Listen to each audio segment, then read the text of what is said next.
Baitul Ilmi TV, meraih berkah berislam kafah.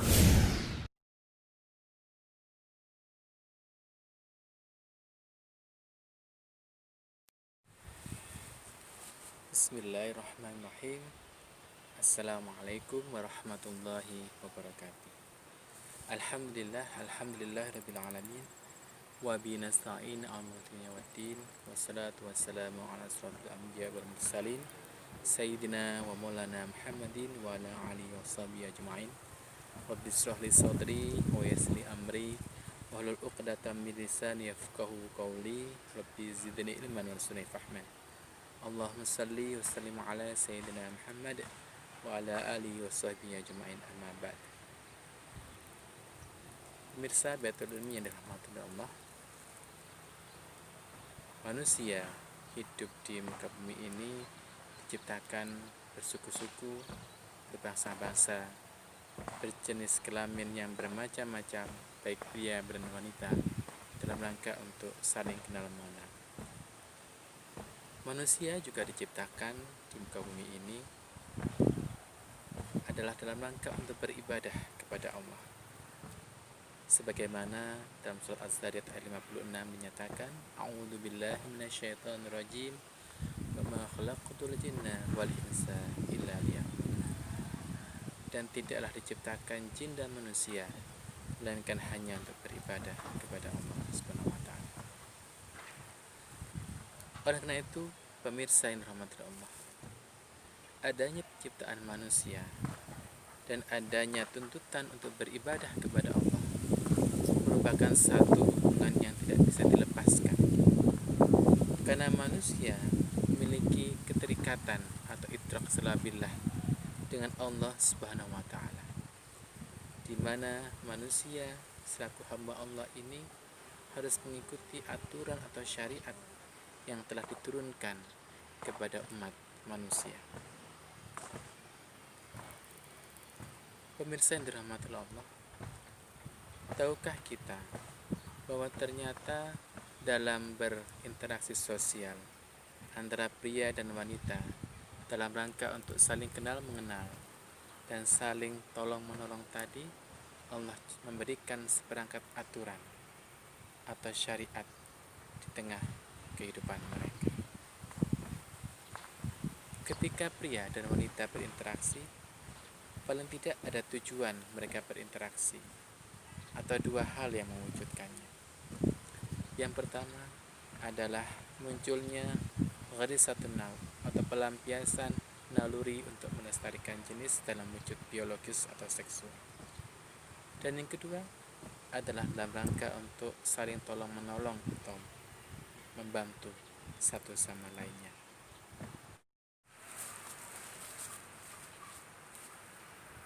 Ketika dalam diri manusia, baik pria maupun wanita, muncul yang namanya gairah atau naluri seksual ketika melihat lawan jenisnya, maka paling tidak seorang laki-laki atau pria tadi ketika memandang wanita tidak memejamkan mata sedikit pun atau berkedip sekalipun.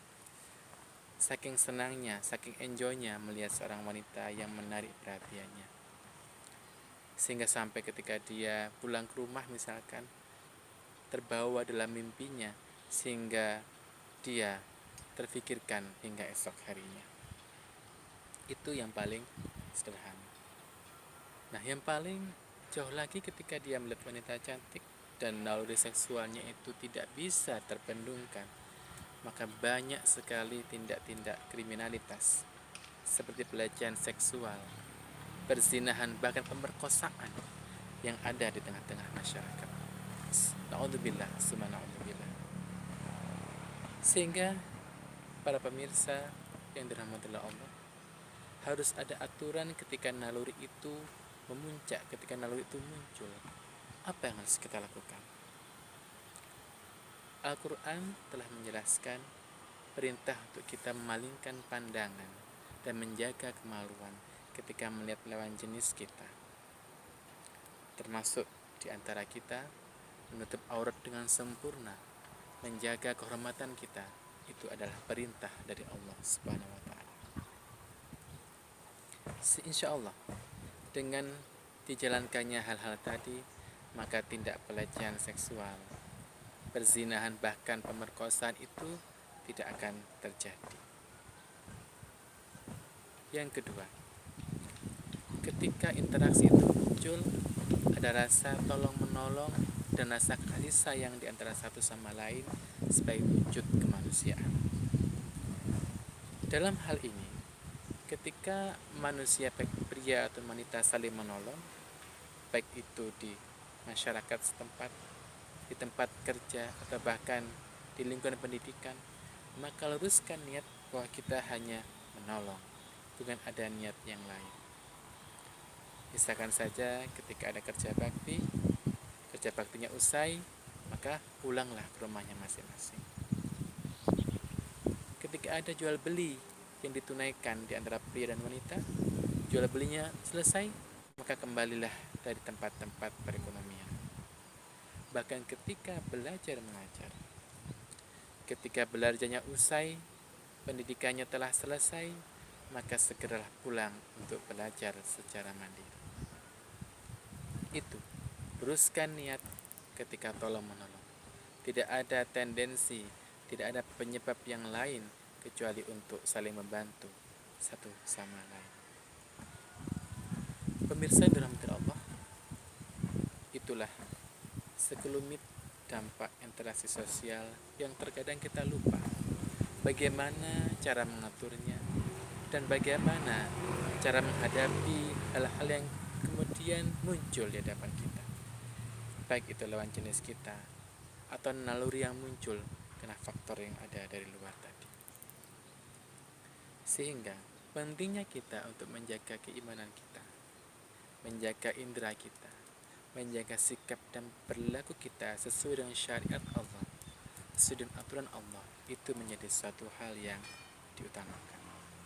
Oleh karena itu, pemirsa yang dirahmati Allah, tiada lagi solusi yang bisa kita lakukan saat ini di tengah sistem kapitalis sekuler, di tengah pemisahan antara dunia dan agama, baik di negeri muslim maupun di negeri kafir.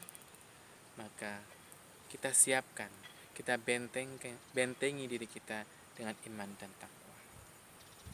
Selain itu, malah kita ajak, kita ingatkan saudara-saudara kita sama muslim agar kembali kepada jalan yang benar sebagai wujud kontrol di masyarakat. Apakah sudah cukup? Tentu ada suatu naungan atau suatu sistem yang penting untuk kita wujudkan. Apakah itu? Itu sistem Islam di bawah naungan khilafah Islamiyah.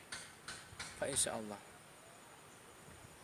dengan khilafah Islamiyah, dengan sistem pemerintahan yang diridhai oleh Allah, yang satu-satunya akan menjamin umat Islam ini masuk surga karena sesuai dengan aturan-aturannya, akan menghantarkan kita bersama ke jalan yang benar. Kita dicegah dari perbuatan maksiat, dan ketika kita bermaksiat akan ada sanksi yang akan menggugurkan dan menebus dosa-dosa kita. Subhanakallahumma bihamdik, asyhadu an la ilaha illa anta, astaghfiruka wa atubu ilaik. Wa minkum. Assalamualaikum warahmatullahi